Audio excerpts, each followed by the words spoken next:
The new Ontario license plates were designed in partnership with 3M. They're responsible for quality control. Just 24 hours ago, the government said it had full confidence in its new license plates. Tonight, it's in full damage control mode. With growing calls for the government to look into visibility issues with the new plates, the Ford government admitting tonight there's a problem with them. Our Lisa Shing joined us live tonight from Queen's Park. So, Lisa, the Premier's office weighing in on this tonight. What are they saying? Well, Mike, we got a statement late this afternoon from the Premier's office saying Doug Ford has personally spoken with the president of 3M Canada to find an immediate solution. That's the company that's making these plates. Now, all of this amid growing pressure from police saying officers can't read the plates at night, and Mothers Against Drunk Driving asking for a review of them. Safety experts are sounding the alarm while this minister is desperately telling people these plates are great and people like them. For a second day in a row, the opposition's transportation critic took the government to task over Ontario's newest license plates. And she maintains that there's nothing to see here, folks. Well, she's partially right. These jabs after several photos and videos posted online show they can't be read in the dark. Look, you can read that one, but what the The province has come under fire for defending the plates. We look forward to having Ontarians embrace the plates because the testing has proven they work. Minister. Today, it blamed the company that makes them. The new Ontario license plates were designed in partnership with 3M. They're responsible for quality control and manufacturing the plates. Even though Lisa Thompson didn't answer reporters' questions today, she said the province is working with 3M to find out what's wrong during question period. And we're continuing to work with the manufacturer, stakeholders, and the public through this process. But considering the plates are already hitting the road, critics say it's a bit too late. Take your time, get it right. They can't seem to do this, even with something as simple as a little, I don't know what, 12 by 6 piece of metal or plastic? Come on, man. This is a public safety issue, and the Premier, he prioritized rebranding Ontario over getting this right and public safety. Now, we've also heard back from 3M Canada, and it says it stands by its products and it's working with the provincial government to come up with a solution to the readability issue. So I'm sure this is not the last we've heard of this, Mike. Certainly follow that one. Thank you, Lisa. If you are buying legal cannabis sprays or capsules or oils here in Ontario, you're probably paying way more than people in other provinces. That is the finding of a CBC News investigation which analyzed more than 60 products on sale at the Ontario Cannabis Store. Lauren Pelly joins us now live with this exclusive story. So, Lauren, what's with these high prices? Well, we looked at dozens of these cannabis products that are now legally for sale, including these extracts, these oils and capsules that you can buy at the Ontario Cannabis Store. And we compared the prices to other provinces, and as you said, we found out that people here are often paying way more than what you could be paying in a different province for the exact same products. Now, the reasons why this is happening are complicated, but what drug experts say is if you don't lower the prices for legal weed products like this, people might keep shopping at stores like the one behind me on the black market. So this is a CBD oil that I use regularly. Jessica Nudo says all it takes is a quick squirt under her tongue. I use it mostly to elevate experiences or to find creativity, to alleviate migraines, menstrual pain. But Nudo says she often rations it because of the high price tag. You would think that pricing would be done to reflect something that would want to encourage consumers to purchase legal product and not have to make the alternative decision. A CBC analysis found a stark difference in cannabis extract pricing in Ontario compared to other provinces. We looked at 61 different capsules, oils, and sprays, all available online in the Ontario Cannabis Store in December 2019. So what did we find out? Well, it turns out the customers in Ontario are often paying way more for the same products they can get elsewhere. And in some cases, the exact same product cost more than double. This brand of oil capsules costs $76 in Ontario, far more than you'd spend in Nova Scotia, Prince Edward Island, or Newfoundland, even though it's made here. The pricing that we have, the structure we have, is to make sure that we cover our own costs. For one thing, the Ontario Cannabis Store had major startup expenses and lost $42 million in its first partial fiscal year. We do not set prices based off of profit or pushing the boundaries in that element at all. Our objective is to combat the legal market. Drug policy experts warn that'll be tough if legal prices stay too high. Pricing is a great harm reduction strategy, and so if we look at things like oils, capsules, edibles, we really want to make sure that those are competitive with the illicit market. Nudo says many customers are willing to pay for peace of mind, to a point.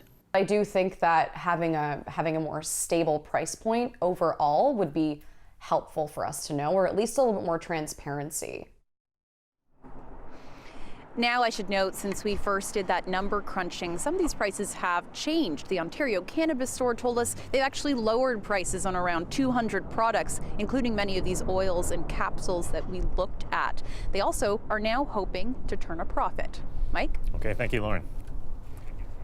Well, layoff notices have started going out to hundreds of Via Rail employees. The company saying it's due to the ongoing anti-pipeline protests that are blocking trains throughout the country. Via saying today that it will temporarily lay off up to 1,000 employees. Much of Via's service has been halted by blockades in BC and near Belleville. Via's largest union, Unifor, tells CBC News that Via issued 875 layoff notices to its members. Via has been able to restart some service, including on its Quebec, Ottawa, and Montreal corridor. Tomorrow, it will resume service between Toronto, Sarnia, Windsor, London, and Niagara Falls. And with the blockade still in place near Belleville, a few Wet'suwet'en hereditary chiefs are on their way from BC to Ontario. They plan to meet with protesters in Tyendinaga. There's still no word, though, on what the federal government plans to do about the situation, but the pressure is building as the economic damage grows. Evan Dyer has more from Ottawa. We saw a pretty heated question period today, perhaps a little bit less acrimonious than yesterday's. There was less heckling anyway, but still a very clear divide between the Liberals, who, with some support from other parties, want everybody to have patience and to deal with this as a sensitive political matter. The Conservatives taking more of a straight law and order approach. They say that the blockades are illegal and that the police should act to lift them. What we are seeing, though, is movement at the provincial level, with the premiers all speaking in the last hour or so on a conference call, and some of them pushing for rapid action, saying that they don't want to see these blockades go into the weekend. One of those is Premier François Legault of Quebec. Quebec is experiencing some new blockades today, apparently set up in solidarity with the Wet'suwet'en and targeting commuter trains from the South Shore of the St. Lawrence to the city of Montreal, thereby affecting a large number of commuters potentially, which of course increases pressure on the premier of that province. And François Legault turned right around and he applied that pressure to the federal government, asking them to set a deadline. Let's watch. What I will ask is that we put a deadline. Mr. Trudeau has to put a deadline in the next few days, not in the next few weeks, in the next few days. However, Public Safety Minister Bill Blair has said that the federal government is not interested in imposing any kind of timeline or ultimatum. What we are working with is a very clear understanding of the urgency that Canadians are feeling with respect to the impact that these disruptions are having on their lives, on their opportunities and their abilities to support their families. We are definitely hearing a build-up, a sort of a consensus outside of the Liberal government that people want to see this over sooner rather than later. That's coming from the business community as well as from the provinces and other parties, talking in terms of days, not weeks. Evan Dyer, CBC News, Ottawa. Well, the blockade also has Canadian manufacturers fired up, saying the stoppage could cost them billions of dollars. We'll hear why coming up a little later in our newscast. The TTC says it is looking at scrapping its Child Presto card. It's an option, it says, could help fight fare evasion. A big part of the problem, the sale of Child Presto cards on sites like Facebook and Craigslist. As Farah Morali found out, it's easy to find and purchase them. That double beep is the sound of a child's Presto card scanning, where no fare is charged. That single beep, the sound of an adult Presto card. Those sounds are pretty much the only difference between the identical looking cards. And part of the reason why $12.4 million was lost last year through misuse of child rides. People are now getting bold, selling kids' cards online. It doesn't take much to find a child Presto card for sale online. We did just a quick search on sites like Facebook and Craigslist and found nearly 10 ads for what are clearly child Presto cards. In fact, some are as cheap as $50. The ads don't try to hide the fact they're children's cards. Here's one ad that says, selling child Presto cards, unlimited taps. Another is more explicit, saying, get on any TTC for free with this Presto card. Some list expiry dates that show the card can be used for free rides for years. We actually found people selling children's Presto cards online. Outside of Dundas Station, where a recent report found much of the card misuse is happening, riders weren't pleased. What do you think about that? I think that's disgusting. I think that everybody should pay what they're supposed to. That's crazy. I think that, the best thing to do would be I don't know, in some way, try to track the user, online. No one should do that.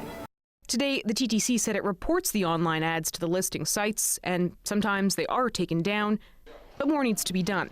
It's now doing a feasibility study on whether it's worth it to scrap child cards altogether. What's the impact on children if we decide not to hand out cards? Can they still have access to streetcar buses and in the subway stations? Right? We want to make sure that we provide that convenience that's necessary for them without the convenience to those that are fraudulently using child cards as adults. TTC staff are expected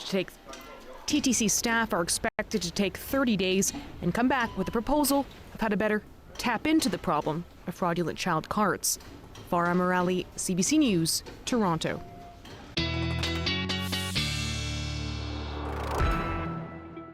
Meteorologist Nick Sernkovich joins us tonight with his first look at the forecast. We're going to see temperatures dropping this evening. Yeah, we are, Mike. In fact, they already are on their way down. Cold weather is moving into the GTA. It's going to stick around for about 36 hours or so. And then as we head into Friday, temperatures start to warm up and we actually get into a pretty nice weekend. For now, though, it is the cold weather that we're dealing with, at least down across the Golden Horseshoe. Further north, we're going to get to that in just a sec.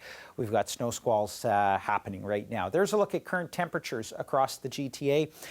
The winds, a bit of a factor here. Steady winds are in the neighborhood of about 20 to 30 kilometers per hour. Some areas, though, seeing gusts close to about 40 kilometers per hour. Now, with that, we've got wind chills that are making it feel closer to about -10, and that is dropping through the overnight. Now, there's a few flurries across the GTA right now, but all of this originating from areas up north around Lake Huron and Georgian Bay, with the winds in a little bit more of a sort of a west-northwesterly direction. We've got some areas that are under snow squall watches and warnings at this hour. These issued by Environment Canada. Locally, some places in the areas in white could see 10 to 15 centimeters tonight, and then an additional 5 to 10 through tomorrow. That's going to make for some poor driving conditions. Good skiing conditions, however, but poor driving conditions nonetheless for tomorrow. And some of these kind of touching the GTA, especially around the north end as we move through tonight. So forecast-wise tonight, got flurries in there, -10 degrees, feeling like about -16, -17 in some areas across the region. In fact, up to the north, wind chills will be closer to about -20. Tomorrow, not much better, high of -5 degrees, wind chill of -10. But we're looking at a pretty good warm-up heading into the weekend. Temperatures well above seasonal and lots of sunshine to boot. Full details coming up in just a bit. Looking forward to it. Thanks, Nick. You bet. The weather update is brought to you by Train, the most reliable heating and cooling brand. It's hard to stop a train. A forensic pathologist testified today that Tess Ritchie was strangled to death. Ritchie's body was found near Church and Wellesley back in November of 2017. Kaylin Schlater is on trial for first-degree murder in connection with her death. Today, the trial heard from forensic pathologist Dr. Kona Williams. Williams testified that Ritchie had injuries indicating she died from neck compression. She said there were no obvious marks from a rope or fingerprints, raising the possibility that whatever was applied to Ritchie's neck was soft in nature. Kaylin Schlater has pleaded not guilty to first-degree murder. A controversial crime-fighting social network is catching on in the U.S. It allows people to share surveillance video with their local police department, no warrant required. And now some Ontario cities want to join in.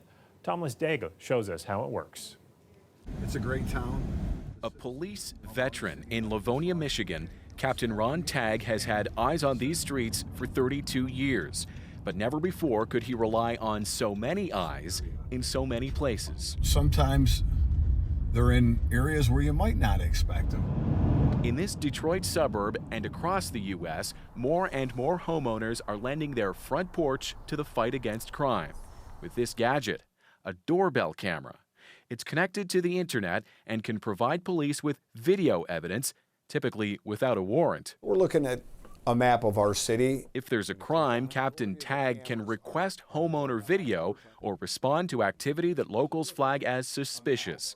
All this with an app called Neighbors. Now, when something happens, you can be one of the first to know. Owned by Amazon and pitching itself as the new neighborhood watch. It has magnified, obviously, and accelerated on how we are able to identify suspects.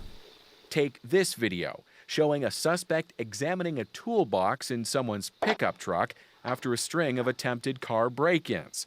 He was identified within minutes, thanks to video from Ali Shaheen. If it wasn't for the camera, maybe he would open up the toolbox and clear it out. I'm glad I did it. Shaheen installed 3 of those cameras on his property, and they capture a lot. The camera detects motion and is supposed to start recording as soon as someone approaches the front door. It's also meant to act as a deterrent by being in full view as someone approaches the home. Across the U.S., hundreds of police agencies have signed deals with the Amazon subsidiary to help crowdsource crime fighting. And Ontario could be next. Just across the Detroit River, Windsor is aiming to be the first Canadian city to sign up. There's been no consultation. And that worries big tech watchers like Professor Bonnie Stewart, concerned about handing police data to a multinational corporation and inching ever closer to intrusive surveillance. Once we have opened the curtains in that sense, we can't close them. And we may never be able to close them again. It becomes normal. People become accustomed to being surveilled at every level. Windsor Mayor Drew Dilkins doesn't share that unease as he looks to fight his city's addiction-fueled rise in crime. I don't want a big brother state, but I want to make sure that my police service can respond to crime efficiently, effectively, and with all the modern tools available to them. So on Windsor's streets, there could soon be more watchful eyes than ever. For some, that's better security at a low cost. For others, it means lost privacy, a price they're not willing to pay. Thomas Dagg, CBC News, Windsor, Ontario. Hundreds of Diamond Princess cruise ship passengers will soon have dry land under their feet after testing negative for the coronavirus. But not all were so lucky. People on a large ship all together at the same time, all the time. You couldn't ask for a better incubator for infection. We'll tell you how many Canadians are still being quarantined after the break. Stay with us.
2 people in Iran have died from COVID-19. They are believed to be the first known deaths from the coronavirus disease in the Middle East.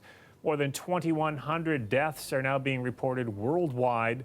The latest numbers have over 75,000 people around the world infected. Some good news, though. The Chinese province at the center of the outbreak is reporting a steep drop in the number of new cases. Meanwhile, China today revoked the press credentials of 3 Wall Street Journal reporters in retaliation for that paper's coverage of the crisis. Government officials claim an opinion column in the paper on the economic impact of the outbreak was racist and slanderous. The paper is decrying the move as harsh and unprecedented. And 500 passengers who tested negative for the new coronavirus today left that cruise ship that's been quarantined in Japan. And on Friday, the Canadian passengers who don't have COVID-19 will head home on a plane chartered by Ottawa. However, the number of infections continues to grow on board the Diamond Princess, now has passed 600. As Sasha Petrusek tells us, some health experts say the quarantine is making the problem worse, not better. Their time in quarantine done, they streamed from the cruise liner. Passengers who managed to test negative for the coronavirus after 2 weeks of sharing a ship with it. "I'm just relieved," said one man, glad to be walking away. Others sped off in taxis and buses.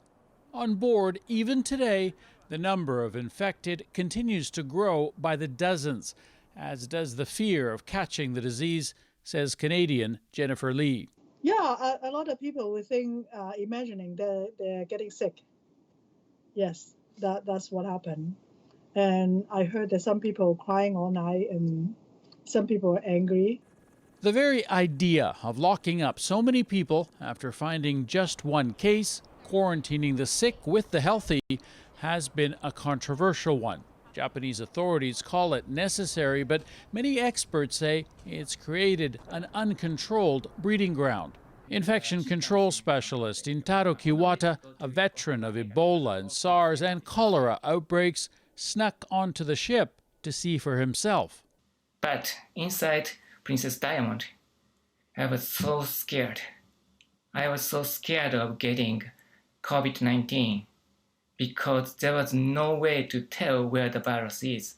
Kiwata says that's why the number of those infected on board jumped from 1 to more than 600 in 2 weeks. There's also been confusion over testing. Yesterday, Canadian Greg Yerex was told he had the disease, while his wife Rose did not. Pointed at Rose and said negative. Today, it turns out the officials were wrong. She also has the virus, and both of them will soon be transferred to a Japanese hospital, missing the Canadian government airlift. At least we're together. Yeah, I'm not alone now, but it's not the way I wanted it to be. Most Canadians plan to be on Ottawa's charter flight home, set to get out of here within 24 hours. The plane itself is sitting nearby at Tokyo's Haneda Airport. Canadians will be bussed over from the ship, then flown to Trenton, Ontario, where another period of quarantine awaits. Sasha Petrusek, CBC News, Yokohama. A 91-year-old multimillionaire is in an ugly fight with his children to get back power of his estate. We'll tell you the lengths he's gone to get it coming up. So this was one way I could get the PRA back, but ever since then it has changed. You know, I love her.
If you live in Toronto, your property taxes are about to go up. City Council signing off on the city's next budget today, approving a tax hike this morning and deciding how to spend that extra money this afternoon.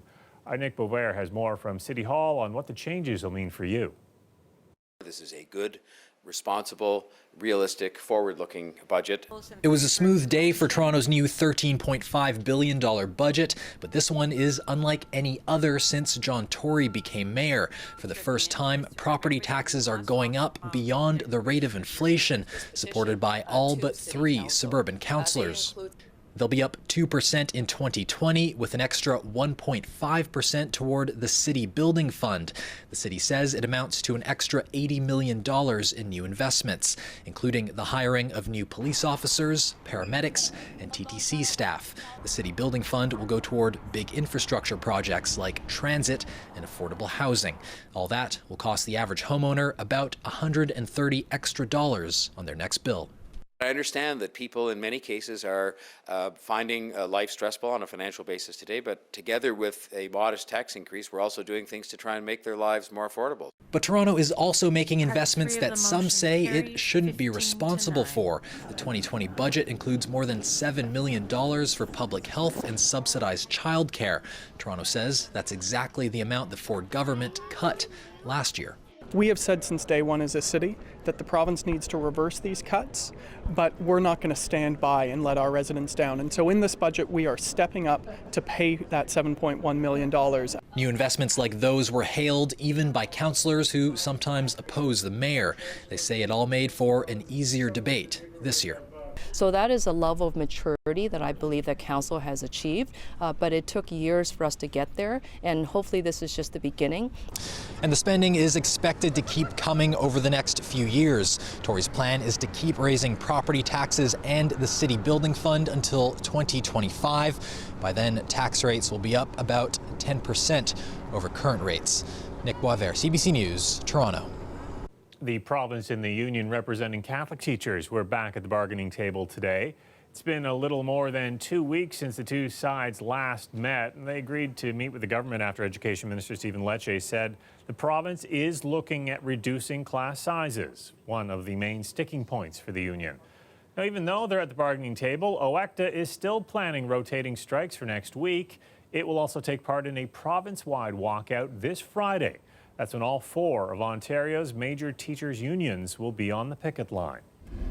Now, it is the first time that's happened since 1997. Thousands of teachers and education workers are expected at Queen's Park on Friday morning, and we will be there live for you with coverage. At noon on Friday, Dwight Drummond will be at Queen's Park talking to union leaders and stakeholders from all sides. You can watch it on our website, cbc.ca/Toronto, on the CBC News app, or on our Facebook, Twitter, or YouTube accounts. Again, that's for this Friday, starting at noon. And athletes from Toronto's pro sports teams delivered an important message to students at St. Gregory Catholic School in Etobicoke today. Regardless of what anyone says, remain the same. Never change. Believe in yourself. Players from the Raptors, Maple Leafs, Toronto FC, and Argonauts met with students to launch Huddle Up, an annual bullying prevention program. The athletes shared their experiences with bullying, telling students how they can stand up for themselves and make a difference at their school. Messages that the students took to heart. It's such a big thing, bullying, these past few days, with cyberbullying, verbal bullying, so many kinds, and I feel like people are suffering so much, so I'd love to help.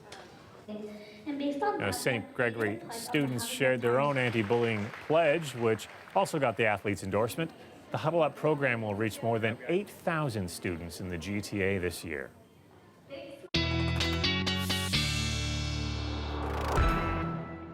Nick is back with a weather forecast, so some colder temperatures tonight, tomorrow, but hold out hope for the weekend. Yeah, exactly, Mike. And I'm happy to say that the nice weather will, in fact, be just in time for the weekend, so you can plan for that. We are looking at cold temperatures tonight, though. We've got temperatures falling into the minus double digits. The wind chills in some areas will approach minus 20, but for the most part around minus 16, minus 17 or so. By the end of the week, though, we've got some good sunshine in the forecast, and by the weekend, that sunshine is also accompanied by some pretty warm temperatures as well. Here's a look at current temperatures. -4 degrees in the city of Toronto, -7 up toward Barrie. It gets a little bit warmer down in southwestern Ontario. The winds, though, still a bit of a factor here. We've got winds generally around 20 kilometers per hour across the Golden Horseshoe, with the gusts, though, closer to about 40 kilometers per hour. Now, wind chills only factor in the steady winds, but nonetheless, we've got wind chills at about -11 right now in the city of Toronto. That's current, and again, tonight, headed down to around -16, -17. Now, there are snow squall watches and warnings in effect north of the GTA. The areas in white are the warnings. The areas in blue are the watches. And especially in the areas in white, we could see as much as 10 to 15 centimeters locally. Again, good for skiing, bad for road conditions. And this will last until through about tomorrow afternoon. And then the winds begin to shift a little bit. But for now, that's what we're dealing with. Now, some of these snow squalls will touch the GTA, especially across the north end. So we've got a few flurries in the forecast for tonight. But generally speaking, any of the heavier snow is going to stay north. I don't expect to see anything in the way of accumulations across the GTA. Cold weather sinks down. Winds shift a little bit to the north. And so we've still got snowfall out toward the London area. But for the city of Toronto, starts to clear up by tomorrow afternoon. Just cold weather in place. And that'll make for another cold night tomorrow night. But as we head into Friday afternoon, and certainly by Saturday and Sunday, the weather begins to warm up again. And the sunshine, you notice, pretty much sticks around. That takes us through till Friday night, but it will last right into Saturday and for the most part Sunday as well. Overnight tonight, temperatures in the minus double digits, -10 degrees in city of Toronto, wind chills, -16, -17 depending on where you are. Tomorrow's high, -5 in the city of Toronto. A few flurries still sticking around. With the winds, though, will feel like about -10 for tomorrow, but then it warms up. Sunshine and 0 degrees on Friday. That's above seasonal. Gets even warmer headed into the weekend with a mix of sun and cloud on both days. 6 for Sunday. And mind you, our average daytime high for this time of year, -1. It's not too bad. Not too bad at all. Thanks a lot, Nick. You bet. A new study has found some disturbing figures about the employment market in Toronto. Black women aren't only getting paid less than their peers, they're also at a higher risk of unemployment. Now, some local leaders are saying employers need to step up. Ali Chiasson spoke with them today. Inequality by the numbers. The unemployment number for Black women, which is about 12%, and then generally for the Black population across Canada, it stays at 12%. How much Black women workers make on the dollar in terms of compared to white women and white male workers, which is really huge. And so I think it speaks to kind of the gaps we see, not just in terms of gender equity, but racial equity in terms of what we're looking at in the labor force and labor market. Tashini Harrison speaks from experience. There have been instances where I'm like, say for a promotion, I'm not even looked at, and I've done a lot of work, or I've had racial microaggressions happen, and I've talked about it and wanted it to be addressed, and employers didn't want to address it. Organizations and the government have a really huge opportunity. There's movement on the ground, at least. So How She Hustles was created in 2010.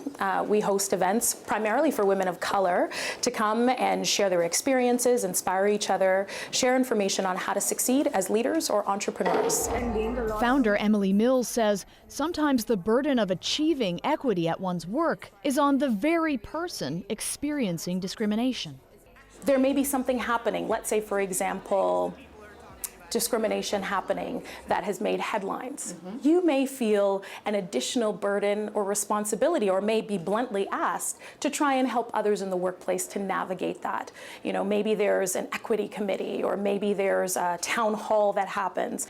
When really a culture change is everyone's job, and it's a conversation that should be happening year-round. The place to start really, I think, is asking the question, who's missing from the table? And then the second question is there a table that already exists where there are Black women in the workforce that you can go and access and give an opportunity to equitably, because they deserve it and because they can do the work? Ali Chiasson, CBC News, Toronto. Some family drama is making headlines in the nation's capital. The children of an Ottawa multimillionaire are trying to have his new marriage annulled, saying their 91-year-old father doesn't have the mental capacity to marry. But he disagrees and says he just wants to be with his new wife. Jennifer Chevalier has that story. Joe Overfeld's property empire is worth about $27 million. But he lives alone in a 2-bedroom apartment. He says he'd like to live in the same house as his new wife. Well, a woman that takes care of me, somebody who has a heart. After years of running a successful property business, his children say the 91-year-old's mental abilities started to decline. In their legal role as their father's power of attorney, they started managing the business as well as his personal finances. But Overfelt says he's not incapacitated and wants to be able to make his own decisions. He says he got married to a 55-year-old woman he met through a friend to try to revoke and reassign the power of attorney to her.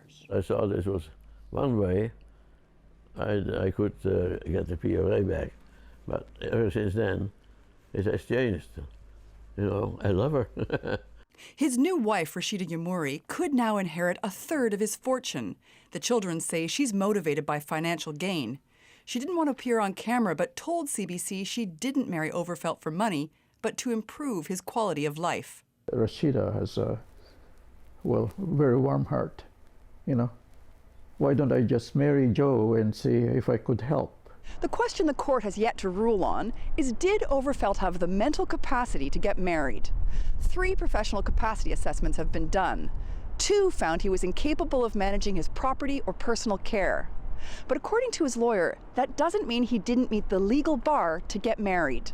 The threshold to marry is extremely low in Ontario, and power of attorney or not, they are going to have to satisfy a court that he did not have the understanding, and it's a very low understanding of what he was doing when he married.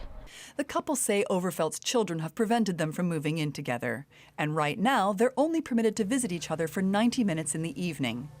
In legal documents, Overfelt's children deny they've separated the couple and say they restrict visitors to help their father's sleep and treatment schedule. They say they love their father and want to be able to take care of him. The court has not yet ruled on the case. Jennifer Chevalier, CBC News, Ottawa. Coming up, how one family restaurant is taking a hit after someone started a rumor about coronavirus. And is any of it true? No, not true. We'll show you what can happen when misinformation spreads. Coming up.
The government of Syria is marking a symbolic victory today. For the first time in 8 years, a passenger jet landed in Aleppo. The domestic flight from the capital, Damascus, was carrying government officials and journalists. It comes as Russian-backed government forces intensified a crushing campaign to recapture the last region still held by the opposition. The fighting has triggered the biggest single wave of displacement in the 9-year war. Briar Stewart reports. Even in Syria, where millions have been fleeing war for nearly a decade, the scale of what's happening now is catastrophic. We fled because there was more shelling, he says. We came here, but there was even more shelling. Now we don't know where to go next. Since December, 900,000 people have been displaced by the escalating violence in Idlib. It's where the Syrian regime, backed by Russian air power, is trying to take out the remaining opposition forces.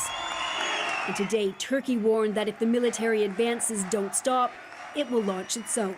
The Idlib offensive is only a matter of time, said the Turkish president today, signaling the fighting could soon get even worse.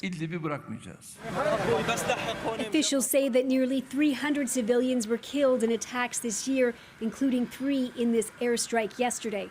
Some of those victims were treated by Dr. Mohammed Abrash, a surgeon working at a hospital nearby. The situation is going worse and worse, and there is no way to go and where to be displaced. And the frigid temperatures are making it all the more dangerous. The UN says as many as 50,000 people are sheltered out in the open and under trees, while others huddle in tents. There are daily reports of children dying. Imagine the grief of a parent who escaped a war zone with their child, only to watch that child freeze to death. Today there were calls from UN officials to end the hostilities in Idlib, but Dr. Abrash says no one on the ground believes that will make any difference. They're just sitting on the chairs, having their lunch, talking, giving their statements. So the United Nations is doing nothing for us. He says instead Syrians, weary from years of war, are running out of safe places to go.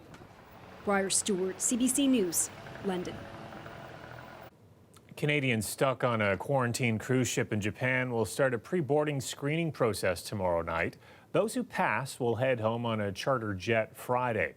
Now, those who test positive for coronavirus will be treated in Japan. To date, 47 Canadian passengers have been infected and are hospitalized there. François-Philippe Champagne says Ottawa is providing them with support. Canadians being treated in the Japanese medical system are receiving full consular support from Canadian officials. Officials are conducting daily check-ins, providing toiletries, providing mental health support, and assisting with translation and providing other assistance as required. The cruise ship Diamond Princess is off Yokohama. It's been under quarantine because of the coronavirus for 2 weeks. Well, it took one little rumor about the coronavirus on WeChat, but now the owner of a restaurant near Vancouver says her family's business has been devastated. As misinformation moves through the Chinese community, CBC's Lian Young went to find out why and how it can be stopped.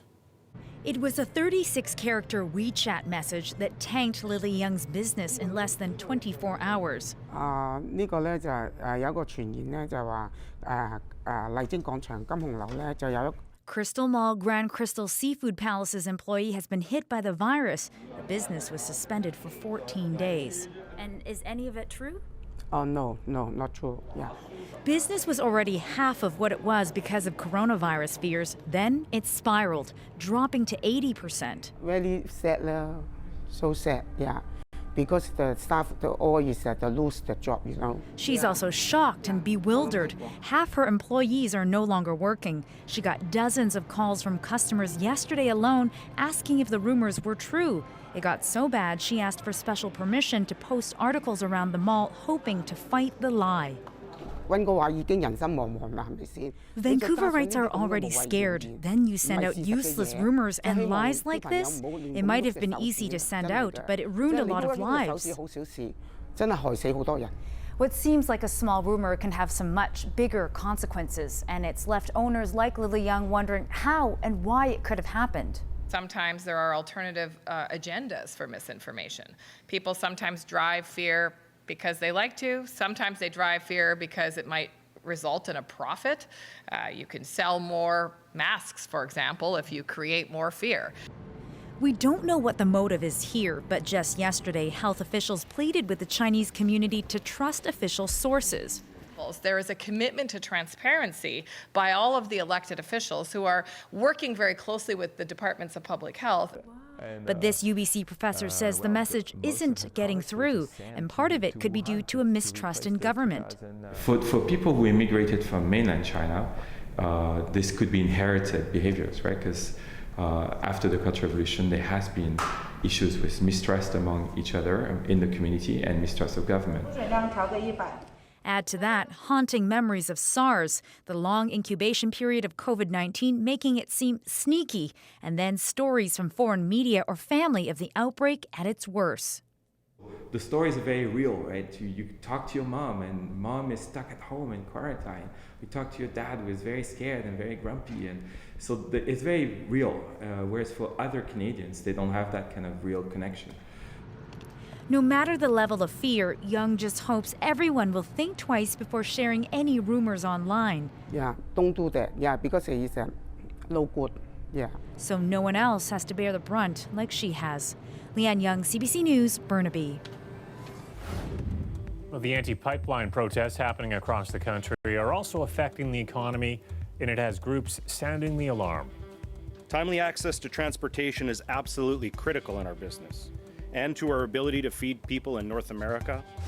Why experts are saying the blockades are costing millions of dollars per week. That story after the break. Stay with us.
We've just seen the response of the Liberals as being very weak in terms of trying to deal with the crisis. We've got Prime Minister Trudeau, who has no solution. He is not providing leadership.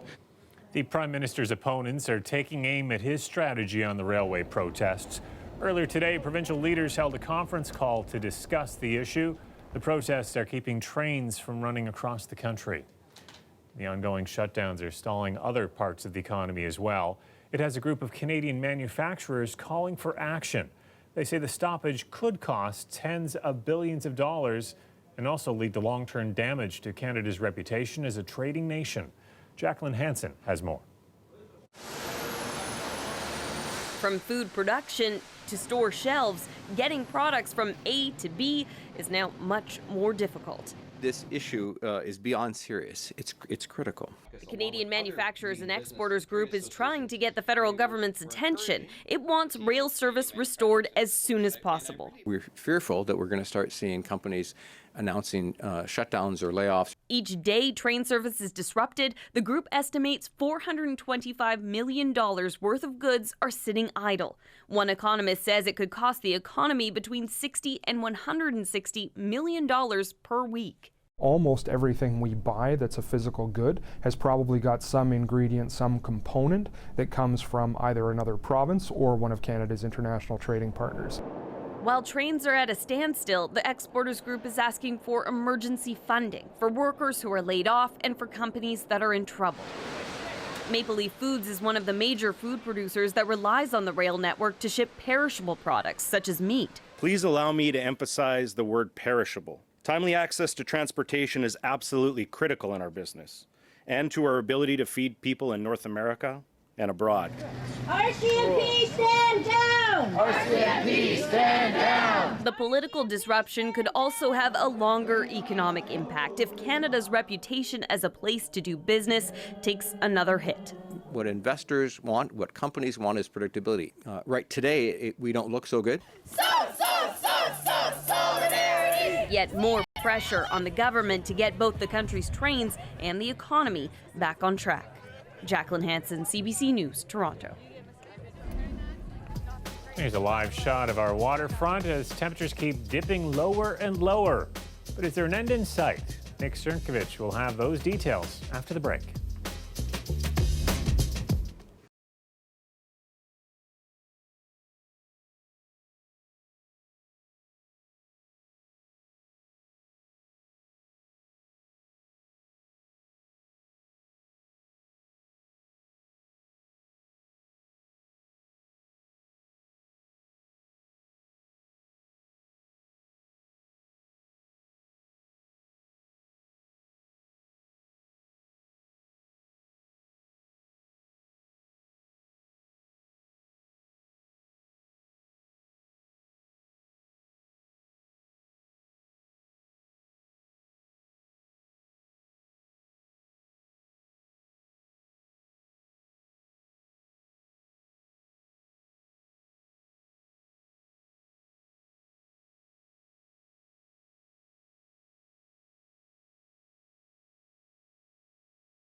Do you have a box of old Lego pieces gathering dust in the basement?